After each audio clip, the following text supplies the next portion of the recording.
Stewart from Fishing Fanatics, and I have an awesome guest today, Bryant Smith. Bryant, he is a Bassmaster Elite Series Angler, and he actually has 2 wins on the MLF Tour. How you doing, Bryant? I'm doing well. How are you? I'm doing great, man. It's great to have you here, and I know you sent over some information about kind of how you got started in the fishing, and I always like kind of starting with this question, kind of just the floor is yours. Give your story about how you got started in the fishing and kind of what that experience is like. Yeah, I mean, it goes way back, but, grew up in California, and my dad was always kind of into fishing, and not so much bass fishing, but anything that bit, really. And we would fish a lot of the local lakes around my house. And I actually saw a guy catch a bass one day, and I was like, man, that was really cool. Because, we would always just, throw night crawlers and power bait for trout, and he was using a lure, and I was just totally infatuated with that. I thought that was the coolest thing in the world. So, fast forward a few years, I really dove into the bass fishing thing, got really, really interested in it, did a lot of research, spent as much time on the water as I could, caught some bass. I think I fished my first tournament when I was 16 years old, just a team tournament with my dad in Northern California. Did that for a few years, did the co-angler thing, and then kind of moved to the front of the boat after I had some success as a co-angler on the MLF. Fast forward a few years there, did the front of the boat for a while on the West Coast, and then moved, started fishing the Eastern Circuit. So I did a round of the Bassmaster Opens in 2020, did the National Professional Fishing League in 2021 and 2022, and also did the Opens in 2022, the Southern regions, qualified for the Elite Series, and here we are. Dude, it's crazy. I was been diving into it these past couple months, and the process from kind of where people start and then how they build up to the Opens and then the Elite Series and all the other tournaments that they're in, it seems like a pretty long process. So how long overall did it kind of take you from starting tournament fishing with your dad to getting to that next level and then eventually being on the Elite Series? Let's see, we fished this probably 15 years. First tournament when I was 16, and I qualified for the Elite Series at 31. So yeah, 15 years. There's a lot of guys that did it a lot quicker than I did. We have a lot of college kids that, right out of college, they jump into the Opens and then they qualify. And everybody kind of takes their own route to the Elites. And mine was it took a little bit longer. I was always the guy that made sure I was ready for the next step before I took it. Even if that did cost me an extra year, I always made sure I had the experience and made sure I had the confidence that I could make it at the next level before I got there. Totally makes sense. So let's walk it through here, because I got a couple questions lined up that I think would be good to kind of see that whole process here. And starting out with the in 2017 FLW Toyota Series on Clear Lake, you actually won that tournament out in California by 10 pounds. And I was doing some research, and it looked like you had a really good first 2 days, getting 20 pounds both those days. And then the third day was, I believe it was around like 12 or 10 pounds. So walk us through kind of the first day when you got those 20 pounds. Was it like a huge confidence boost? You're like, man, you know what? I could kind of take a run at this thing. What was like your thought process throughout that entire tournament? Yeah, that was actually, it was obviously a really special tournament for me to win that tournament. That's one of the biggest tournaments that we have on the West Coast. We have the U.S. Open for one bass, and then we have the Wild West Pro-Ams, and then we have MLF, the Toyota Series. So to win one of those on the West Coast, it definitely was a huge deal for me. But that was a really, really cool tournament because I was staying with a buddy of mine, and we practiced together. We share information, and we got onto a little deal that Clear Lake was not fishing very well in that tournament. It was actually fishing the worst I've ever seen it in September. Usually it's pretty good in September, and it was really, really tough. And usually that time of year we're throwing spinnerbaits, we're throwing crankbaits, we're throwing big jigs, power fishing, flipping grass, chatterbaits, everything, all the fun stuff. And they just wouldn't bite it. They really wouldn't bite it. They weren't chasing. The water quality, we actually had a big fish kill that summer, and the water quality was pretty bad. So those fish, I don't think they were feeling really well. So we ended up having to use a Nico rig around docks, and I knew that we were going to be probably the only two guys that were actually doing that in the tournament. And that really, like, we talked about it, me and my buddy, we talked about it before the tournament started. We're like, one of us is probably going to win this tournament. We had that much confidence in what we were doing. And usually, like, I am not that guy. I don't have that kind of confidence. But from what I saw, I didn't think you could compete with what we were doing because it was so out there. It was so different than what you usually do that time of year. And we were getting enough big bites to where, you get two of the big bites. Like I got 3 big bites the first day, 2 big bites the second day. And those really just carried me through that tournament. And, from day 1 to day 3, we actually caught way more fish than we thought we would, but the quality, we just kind of weeded through all those fish and ended up with a good quality. And I think I was the only guy in that tournament, if I remember right, to break 20 pounds at all. That's how tough the fishing was at Clear Lake. So, I knew once I weighed that 20 pounds the first day, I was like, okay, we're on to something. And then the next day when I weighed 20 again, I was like, okay, I need to kind of fall backwards into this one, and played it safe the last day and made sure I had my 12, 13 pounds because I did have a really good lead going into that last day, and I wanted to make sure I didn't blow it. So we did that, and man, it was truly one of the most special tournaments I've ever fished. Absolutely. So when you say play it safe, did you change your approach or where you were fishing or what you were throwing?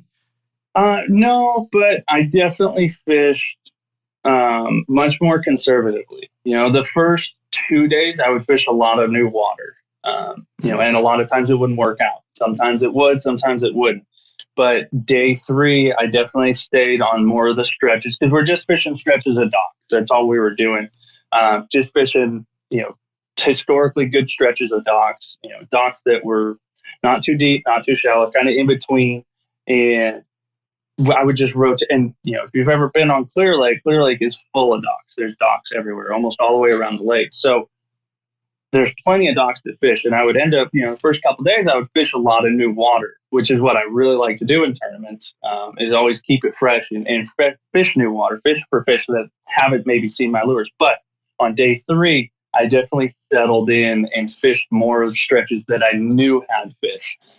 Maybe I picked off the better ones the first 2 days, but I knew I could go back through those stretches and get a few more bites because all I was trying to do was just get bites that last day. I knew it was going to be tough. The weather changed a little bit. We had a little bit of a cold snap blow through, and I knew it was going to be a lot tougher that day. So I just needed to focus on where I knew the fish were and make sure I got bit. Just get a limit any way possible, and you knew you were good. That's it. Yep. Cool. Absolutely. I like it. Yep. I like it. Thanks for walking through that. And now we'll jump to currently where you're at, which is the Elite Series, and a tournament that's probably one of the craziest tournaments I've seen with like bags in a while. Is the AFTCO, the 2023 AFTCO Bassmaster Elite at Santee Cooper. And you placed seventh in that tournament. Mm-hmm. And a couple guys we've had on the podcast, Luke Palmer and Mark Mendez, placed 1 and 2 in that tournament.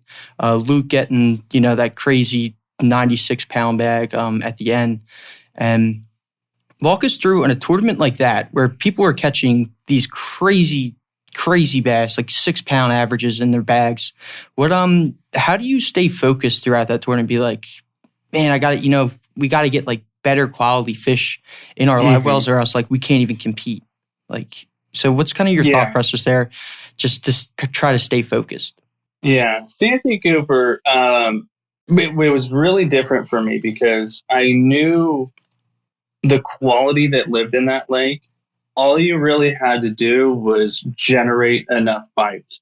If you could generate enough bites, it literally seemed like 1 out of 3 fish you caught was over 5 pounds. Now, the problem was I didn't get a lot of bites. So the first day I probably got 10, 11 bites, caught 10, 11 bass, and I weighed almost 27 pounds.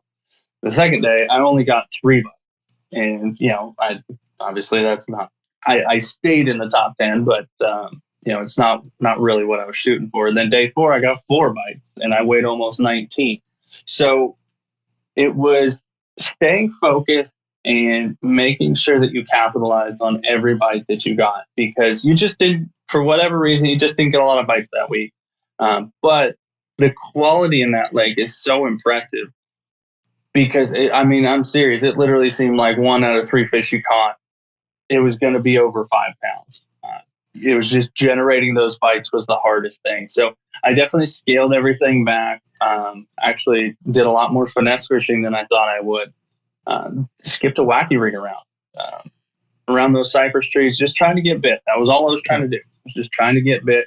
I knew if I fished enough trees in that tournament that I would, hopefully get enough bites to kind of get me through.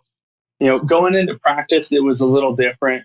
I threw a wacky rig a lot in practice, and I never threw it with a hook because I knew going into this, doing my research, that I wasn't going to get a lot of bites. So I didn't want to burn up those fish. I knew some of them would probably be spawning. So I would just mark every tree that I got bit on.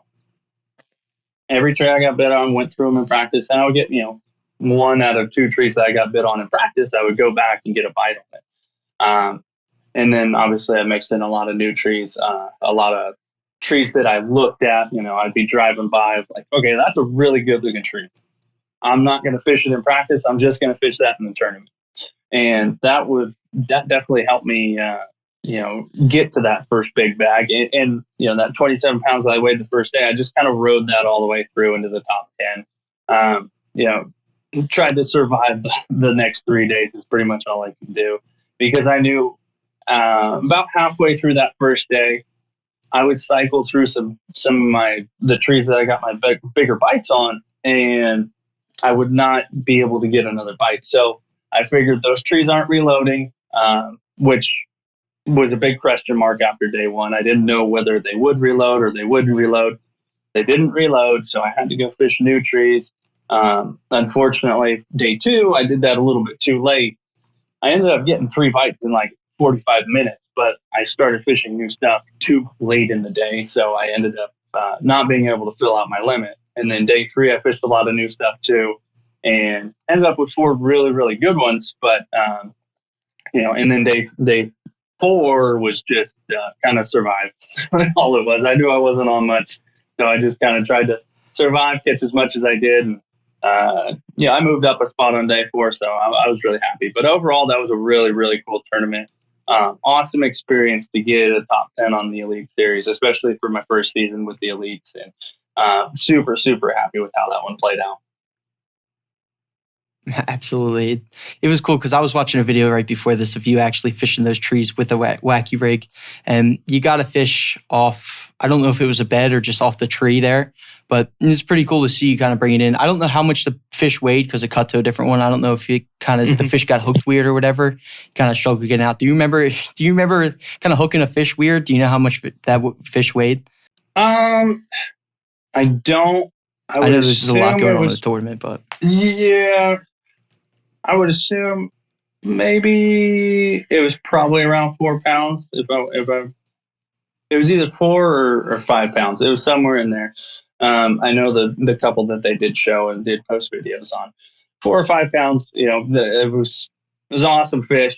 I'm thinking of 2 in particular. One was, it was just, I was kind of excited. So I don't know if they cut away for that or whatever, and then the other one, it just ended up swallowing the hook. So I had to work on it a little bit to get that hook out and make sure that fish made it. And she did. She's alive and swimming. Nice. Yeah, that's exactly what I was talking about with the that video. That's cool. And then so I'm from the East Coast, and I know a lot of the guys who listen to this podcast are also from the East Coast. It's always kind of been a dream of mine to go out to California and kind of fish over there. So you're traveling all around to these different places, Texas, New York, sometimes California. You've seen it all. You've fished all these different places. What's the biggest difference from the West Coast and the East Coast that you've seen? Fishing wise. Yeah, everybody says a bass is a bass. That's like the old adage that everybody grew up on, and it's really not true. Especially so being from California, we have a lot of smaller fisheries, but even then, with how small they are, they don't get nearly the amount of pressure that the East Coast lakes get, especially that southeast region. Alabama, Georgia, South Carolina, Florida, Tennessee, that whole region, the biggest thing that I had to adjust to coming from the West Coast was the pressure. Those fish are super, super educated. They are super smart. They know what brand of spinnerbait you're throwing before you're throwing it. They know what brand of chatterbait you're throwing. They know what crankbait that is because they've seen 1,000 of them. So that was the biggest adjustment that I've had to make. We have it really, really good here on the West Coast. Clear Lake, the one that everybody hears about, I live about an hour and a half away from it. And besides the spring, if you go to Clear Lake in like August or September or October, when it's really, really good, I mean, it's really good year round, but when it's really, really good, you can go out, catch 20 pounds pretty much with your eyes closed, whichever way you want to do it, deep, shallow, anywhere in between, you'll maybe see 10 boats on the water. So as opposed to you go fishing in Alabama any time of the year, you're going to see 200 boats on the water. So our fishing is as good as it gets because we just don't have the population of anglers that the Southeast has, that the Eastern region has. So we kind of get these fish that aren't as educated, and we get to catch a lot of fish. We're super, super spoiled here on the West Coast because of that, and we have a lot of cool, diverse fisheries too. That we can go. I live right in the middle of Northern California, right just above Sacramento. So I can go to Clear Lake, which is a natural lake, and that's about an hour and a half away. I can go to the California Delta, which is tidal, grass, really cool fishing. That's about an hour south of me. I can go half hour to the east of me, and I got Folsom Lake, which is deep, clear water. I can go to Shasta, which is 2.5 hours north of me. That's deep, clear spotted bass. We have a really, really cool diversity of fisheries too, which is something you don't get on the East Coast. When you get in a region, you kind of fishing the same thing in that region. You got to drive pretty far to go get out of that type of lake. If you go to the Ozarks in Missouri, you're going to be fishing rocks the whole time. You go to Florida, you're going to be fishing grass and shallow lakes the whole time. It takes a while to get out of those areas. California is not the case. We can go and we could be in two totally different fisheries within a half hour or within 2 hours of each other. So that's the other cool thing that we got here. But yeah, man, we are absolutely spoiled out here on the West Coast. So out of all those different lakes, you mentioned a couple of them there. Which one's your favorite to fish? I actually like Lake Shasta the best. I'm a big spotted bass guy. I love catching spotted bass. They're my favorite fish that swim. I love them all. I love smallmouth. I love largemouth too. But Shasta and the spotted bass that they have in there, because they get so big, it's a ton of fun to fish. I love fishing there in the wintertime too. We're lucky we get to fish year round. So I can go to Shasta in January, and it's going to be a little cold, but it's not going to be frozen or anything like that. It'll be in the 30s, but high in the 40s. But we can fish year round, and that's when those spotted bass are really, really active. Is when that water's cold. I don't go largemouth fishing in the wintertime. I go spotted bass fishing because I know I'm going to get a ton of bites. And man, that Lake Shasta is just a really, really special place. It's beautiful. It's got a ton of fish. You go there, you're going to catch 50 to 100 fish almost every time out there. And you got a chance at a really, really big spotted bass. So that's my favorite for sure. Business owners and marketing professionals in the Philly area, Bad Rhino takes the overwhelm out of digital marketing. With tailored digital marketing services, from social media management to SEO and PPC advertising, our expert team navigates the complexities of the digital ad space for your business. Let Bad Rhino lead you to success. Visit badrhinoinc.com and let's take your business to new heights. Bad Rhino, we do digital marketing so you don't have to. So let's talk about the upcoming Elite Series on Sabine River in Texas. Mm-hmm. So this podcast, like I mentioned, is going to be out after you already went there. But going into it, what are you looking for, and kind of what's your mindset for that tournament?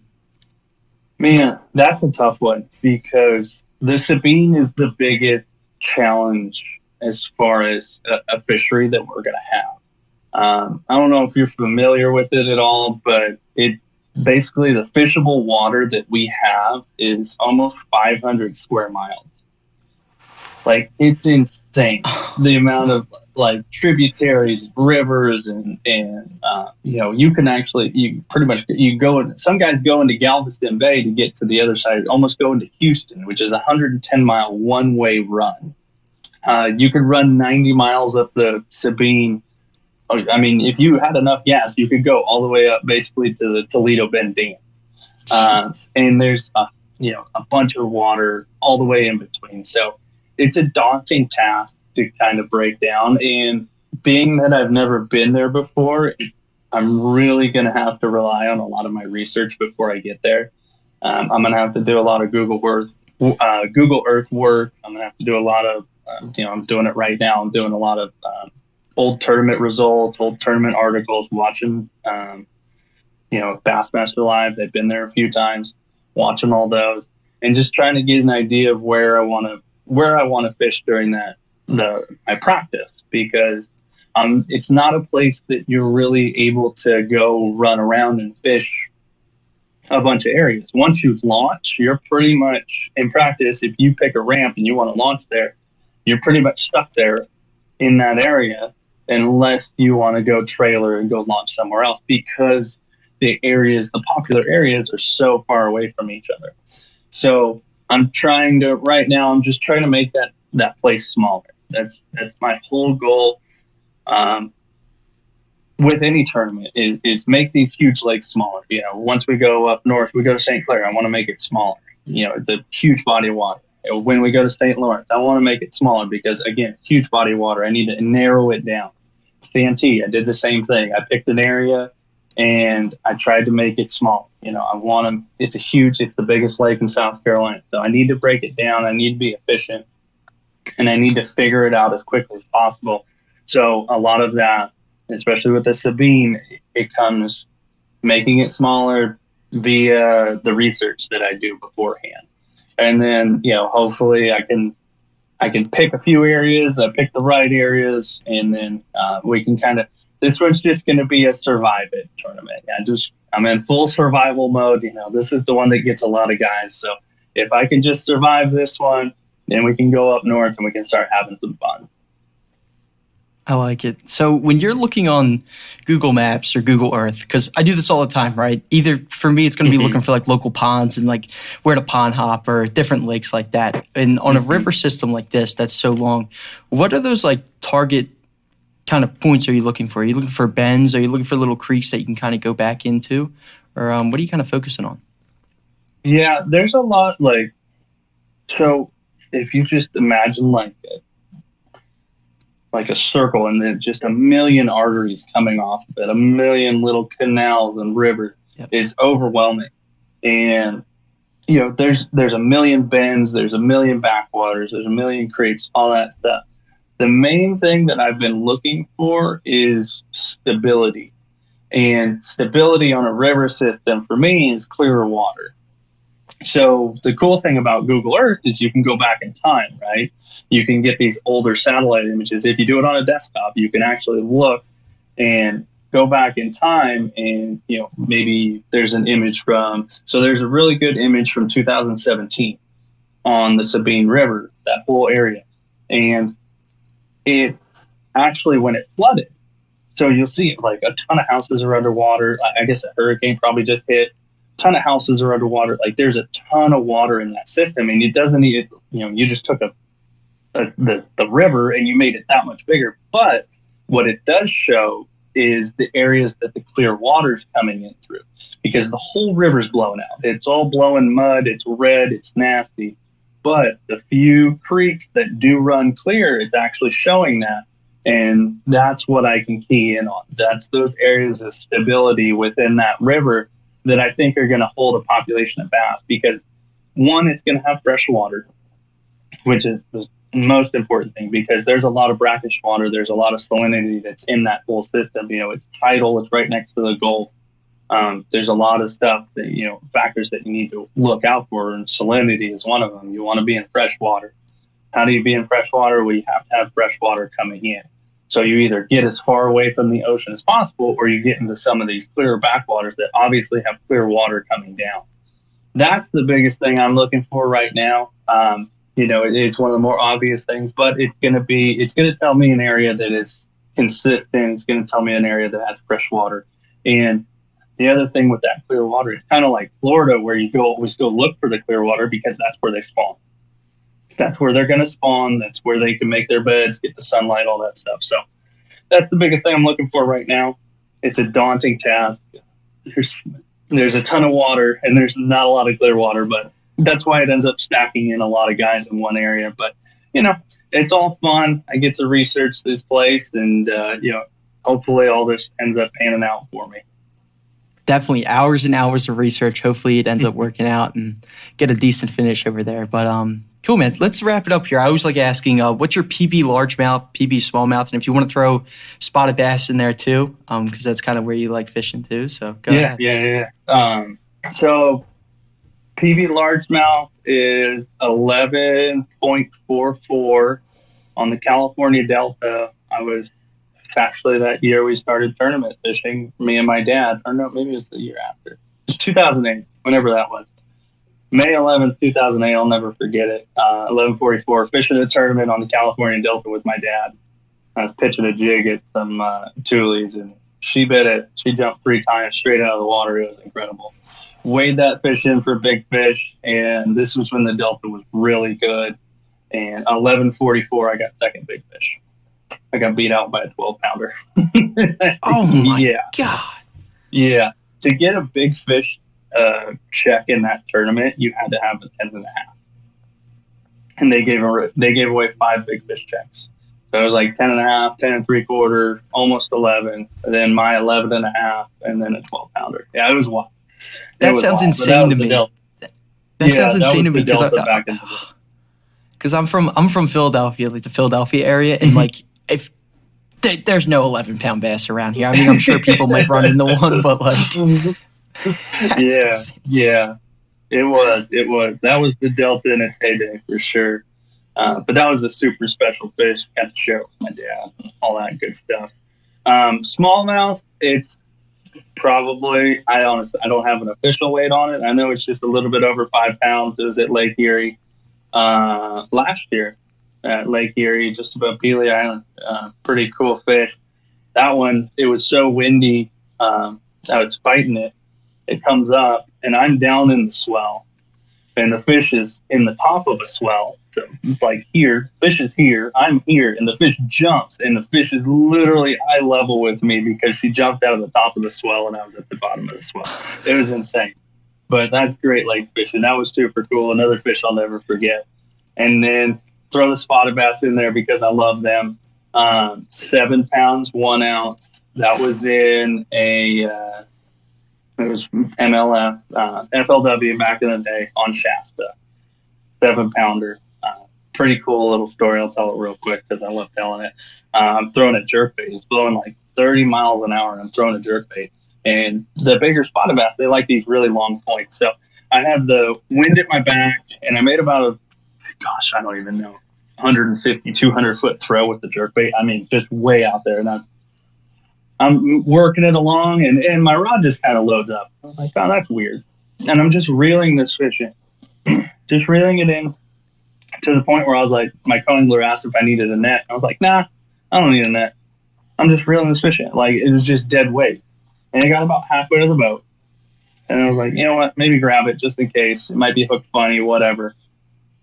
Reeling this fish in. It got 10 feet from the boat. I just reeled this 7-pounder all the way in, 10 feet to the boat. He's about to reach out with the net, and it sees the net, and it goes straight back down. It went straight. I was on the front deck, and she went back towards the motor. So I follow her back towards the motor. I'm watching this fish. She's right below the boat on the back, right below my motor, and she's going straight down. And I look on the graph on the console, and I literally watch this fish go from the surface all the way down to 100 feet of water. Watch her on the graph, 100 feet of water in about 5 seconds. It was insane. Just pull and drag the whole time. I get her all the way back up. This took 2 or 3 minutes just to get her back up to the surface. She gets like 4 feet from the net again, goes straight back down. This time she went to 70 feet of water. Again, I watched her on the grass. I got her all the way back up. Another 2-3 minutes, got her all the way back up. She's coming, and I just put my finger on the spool, and I just leaned back, and she slid into the net. 7-1. I rode that fish all the way out to the top 10, but that was a super cool fish. I love telling that story because, not very often do you get to catch a 7-pounder, and I got to do it in a tournament, so that made it even more special.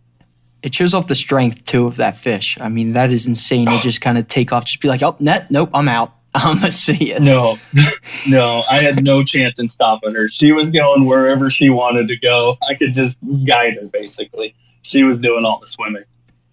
I love it. Cool. I'll let you have the floor here, too, at the end to shout out any of your social medias, any websites that you might be affiliated with, too. Now kind of let you just let people know where they can find you and keep along with your story. Yeah, I'm really active. I try to be really active on Instagram. That's going to be the main one. Bryant Smith Fishing _ in between that. It'll pop up. I have a Facebook page, but Facebook decided to take it down for some reason. So it's Bryant Smith Fishing. They said I was impersonating someone. It's just their algorithm being all funky. So I'm working on getting that one back. Once that one gets back, I'll be up there updating that. But yeah, social media, I try to stay really, really active on Instagram. That's definitely the best place to follow me. A couple of people I want to thank, my title sponsors, Meridio and Decisely. They're both health insurance companies, online health insurance companies. I actually wouldn't be fishing the elites without them. Super, super important to have that kind of backing. If anybody's, has a small business, that's what they really, really specialize in, small business health insurance, gig workers, 1099 workers, they can all help you out there. Again, if you have any questions about that, message me on Instagram, Facebook. Would love to help you save a few bucks on health insurance. Everything's so expensive these days, but really, really couldn't do it without them. And man, I appreciate you having me on. I love doing these things, especially new ones like you. I've listened to a few of yours now, and you're doing a really cool deal, and I really appreciate you having me on. Absolutely. Thanks for the nice words there at the end, and hope to have you on a future episode. Maybe when you bring back a title, we can kind of talk about that too.